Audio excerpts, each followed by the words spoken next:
Hello, everyone. It's nice meeting you again.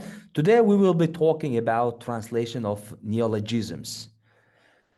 So let's begin. A neologism is the name for a newly coined expression, term, word, or phrase. A neologism is the name for a newly uh, appeared expression, term, or word. Okay, it may not yet be accepted into mainstream language, but it's in the process of entering common usage. Translators who work in the scientific and technical fields are always coming across difficult words to translate. This is not necessarily because of the specificity of the text, it is also because most research and discoveries in these areas often come from foreign countries. And many times, the recent discovery hasn't given the target language sufficient time to determine the appropriate term to describe these events. So this means that the presence of neologisms in both the scientific and technical fields is fairly common. So let's see how translators handle these issues, okay? New terms. Let's talk about new terms. In both the technical and scientific fields, we are often seeing the presence of English terms because most discoveries are published in this language. This means that Spanish translators or Uzbek, Russian, and other language translators for these words or terms often lead to the use of loan words from English or direct translations. Technical terminology goes in hand with the development of science, so the implementation of new terms should also go hand in hand with these developments.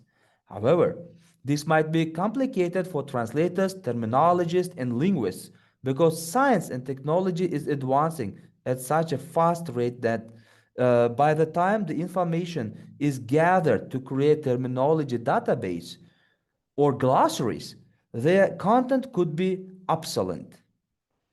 Sometimes, because of this lack of appropriate translations for new terminology, language professionals will create their own vocabulary in order to excel in their specific field of expertise.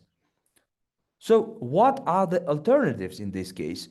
Generally, translators will either leave a given term in the original language, which is usually English in our case, or resort to using foreign words solely because they are unable to find a better solution. They are assuming and hoping that the professional who reads the translator will be familiar with English words. Certainly, language professionals do have the option of explaining the term through a definition or explanation. But this is often not appropriate because in many cases, this would make the translation too wordy, particularly in documents where specific technical terms are represented over and over, as in patents, for example. There is no organization to standardize or regulate scientific and technical terminology nowadays. At the moment, there is no organization to regulate this type of scientific and technical terminologies. And should the translator try to consult with a scientific or technical professional in which of an equivalent in Uzbek or Russian, they will usually be advised to keep them in English, as we often do so.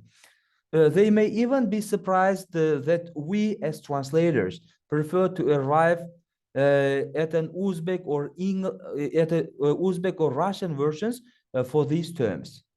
Unfortunately, the translator has no real or reliable source for resolving these issues. This is not really an ideal situation for translators because it does seem to undermine the richness of the language. However, it does seem that until some sort of consensus is reached on this issue, these terms should be left in the source language, which is generally English, or some sort of direct translation should be used. A problem of translation of new words ranks high on the list of challenges facing translators because such words are not readily found in ordinary dictionaries and even in the newest specialized dictionaries, unfortunately. The dictionaries lag behind changes in languages. New words, figurative words, and phrases, slang, and nonsense words are coined in the language so swiftly that no dictionary can and should register them immediately. Indeed, the number of neologisms appearing in mass media during a year amounts to tens of thousands in developed languages.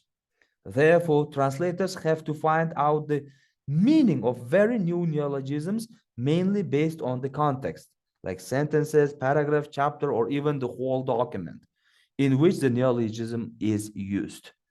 Neologisms are usually formed on the basis of words and morphemes that already exist in the language. The analysis of these words and morphemes is an additional helpful tool in finding out the meaning of the neologism. For this purpose, the translator should remember word formation rules, in particular the following. Number one, giving words with affixes or with suffixes, prefixes, endings attached to words or word stems to form new word. Number two, creation of new meaning of existing words. Number three, loan words, mostly professional and scientific terms borrowed from other languages. And number four is semi-abbreviations, words made up of parts of other words, abbreviations and acronyms. So how can we translate the neologisms? First of all, we should select an appropriate analog in the target language, or transcription and transliteration can be another way. Or we have the third way, which is loan, translation, and calc. And the last one can be explanatory translation, or as we are used to calling a descriptive translation method. These are the ways of translating neologisms.